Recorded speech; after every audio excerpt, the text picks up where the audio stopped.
الله وبركاته. حبايبي القمر عاملين ايه؟ يا رب دايما تكونوا بخير. النهارده بقى انا قررت اضحي تضحيه خطيره.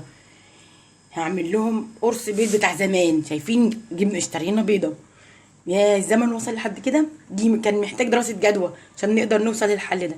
يلا بينا نشوف هنعملها ازاي. دلوقتي انا عندي بيضه يتيمه، خلي بالكم بيضه يتيمه، عندي جبنه موتزاريلا وجبنه تركي مبشوره وبيفي. يلا بينا نشوف هنعمل قرص البيض ده ازاي. دلوقتي دي الصينيه بتاعتي، يا زمان كنت بعمل اكبر من دي. وانا مسكت البيضه حطيت عليها شويه ملح وفلفل اسمر وهضربها جامد، والبيفي بتاعي قطعته. دلوقتي هنشوف هنعمله ازاي. انا هنا حطيت البيفي على البيض وهقلبهم كويس، والصينيه بتاعتي دي هنزل فيها بنقطه زيت صغيره مش كتير. متنسوش ان الموتزاريلا بتنزل زيوت يعني كده، عندنا كده فيها. دلوقتي احنا ضربنا البيفي مع البيض، هننزل في الصينيه كده. انا عايزاه يبقى في الصينيه بتاعتي كله مستوي، يعني حته واحده اهو اسوي فيها اهو. شايفين؟ دلوقتي انا حطيت التركي على الشيدر اهيت، وهقوم جايه بقى هنا كده رشها كده على الوش. وعايزه تحطي فلفل حطي عادي، عايزه تحطي طماطم برده زي الفل. والله العظيم الوصفه دي حلوه جدا، كنت بعملها دايما ولادي على الفطار. الواحد هيعمل ايه؟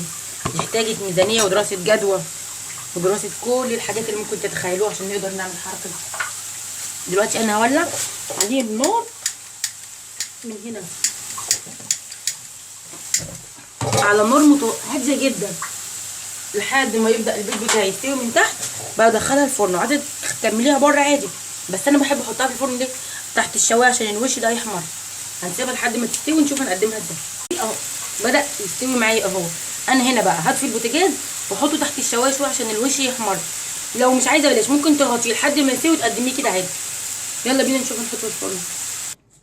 دلوقتي يا حبايبي ده شكله اول ما طلع من الفرن. الفطار دوت ينفع مثلا لسه واحده لسه متجوزه جديد وعايزه تعمل فطار شكله حلو كده. اي نعم الدنيا غاليه ومحتاج تفكير وميزانيه ودراسه جدوى، ممكن كارد كمان، بس فعلا بيطلع حلو. يلا بينا نشوف هنقدمه ازاي.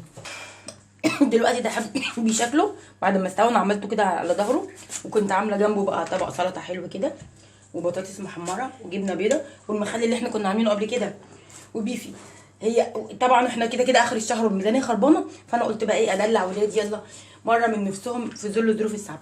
لو عجبكم الوصفه ما تنسونيش في الاشتراك والتعليق واللايك القناه بتاعتي. مع السلامه.